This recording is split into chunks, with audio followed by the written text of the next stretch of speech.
रानी, हाँ यही तो नाम था उस नाजुक सी लड़की का जो अभी 6 महीने पहले ही ब्याह कर आई थी हमारे सामने वाले फ्लैट में।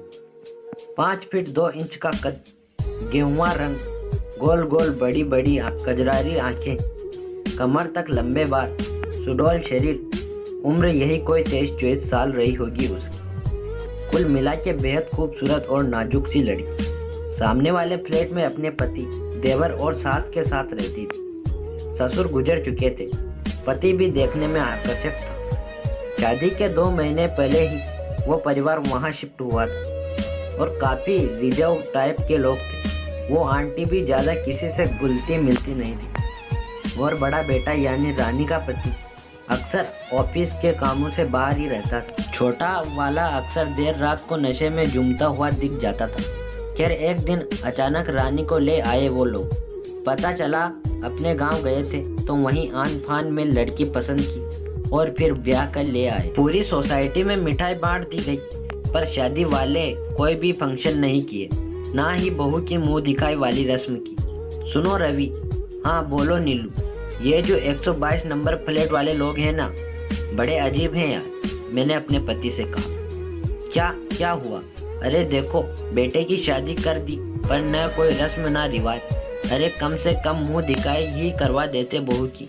मैंने मुंह दिखाई क्योंकि बचपन से ही मेरे ये फेवरेट रस्म है, पर जोर देते हुए कहा। हाँ हाँ तुम भी ना नीलू, बच्चों की तरह परेशान हो रही हो दुल्हन देखने के लिए। अरे किसी दिन उनके घर जाके मिल लेना बस। फिर ये रिवाज हर इंसान के व्यक्तिगत मसले हैं, हम उन पर टिप्पणी नहीं करना चाहिए। मुझे समझा कि ये तो ऑफिस चले गए पर मेरा मन नई नवेली दुल्हन में ही अटका रहा। 2-4 दिन बाद वो मुझे खिड़की पे खड़ी नजर आई। हम दोनों एक दूसरे को देख के मुस्कुराए।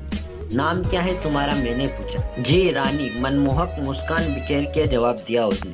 तभी शायद किसी ने बुला लिया और वो खिड़की बंद करके चली गई। मैंने फिर उसे नहीं देखा, ना खिड़की पे ना दरवाजे पे, पर ना जाने क्यों मन बार बार उसी के बारे में सोचने लगा था मेरा। अक्सर उनके घर से मारपीट की और रोने की आवाज़ें भी आती थी रात।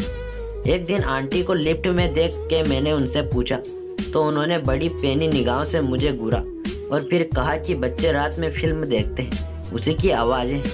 आंटी आपकी बहू बहुत प्यारी है।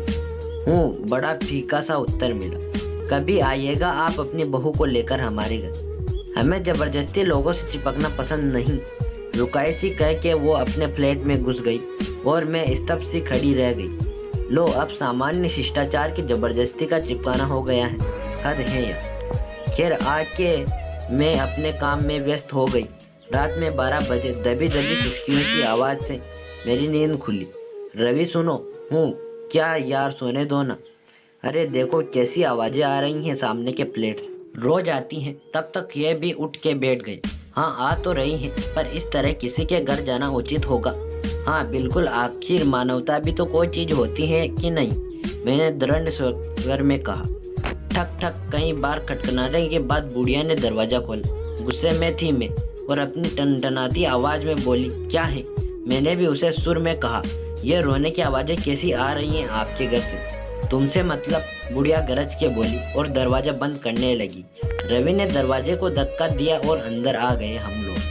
तब तक अगल बगल के फ्लैट वाले भी आ गए, जिनमें किसी ने पुलिस को भी बुला लिया था। अंदर का नज़ारा इतना विभत्स था कि रीढ़ की हड्डी तक में चिरहन महसूस हो गई। वो नाजुक सी लड़की जख्मी हालत में आधे से भी कम कपड़ों में खून से लथपथ फर्श पर बेहोश पड़ी थी और बगल में उसका देवर नशे में धुत निर्वस्त था और उसका पति उसे बेल्ट से पीट रहा था। साली मेरे भाई को मना करती। अब बस मैंने चीखते हुए वो बेल्ट उससे छीन ली और 2-3 बेल्ट उसके जमा भी थी। जानवर भी तुम लोगों से बेहतर होते हैं। अरे रूही को भी ऐसे नहीं दुना जाता जैसे तुम लोग उस बच्ची को पीट रहे हो। कहते हुए फक पड़ी मैं। तुम कौन होते हो हमारे घर में बोलने वाले? बुढ़िया चिपकी। तभी चटक महिला पुलिस का जन्नाटेदार थप्पड़ उसको अभी बताते चाची कि हम कौन होते हैं। अरे पर इंस्पेक्टर साहिबा मेरी बात तो सुनिए, जो कहना है थाने में कहिएगा। पुलिस उन तीनों को थाने में और रानी को अस्पताल ले गई। वहाँ जो डॉक्टर ने बताया वो सुन के रूह ही कांप गई। डॉक्टर ने कहा कि कई महीनों से उसका बलात्कार हो रहा है खाना भी शायद कई दिनों से नहीं दिया गया। बुखार 103 था और उसको और शरीर में खून भी बहुत कम था। हाथ टूट गया था और पूरे शरीर में सिगरेट से दागने और दांतों से काटने के निशान थे।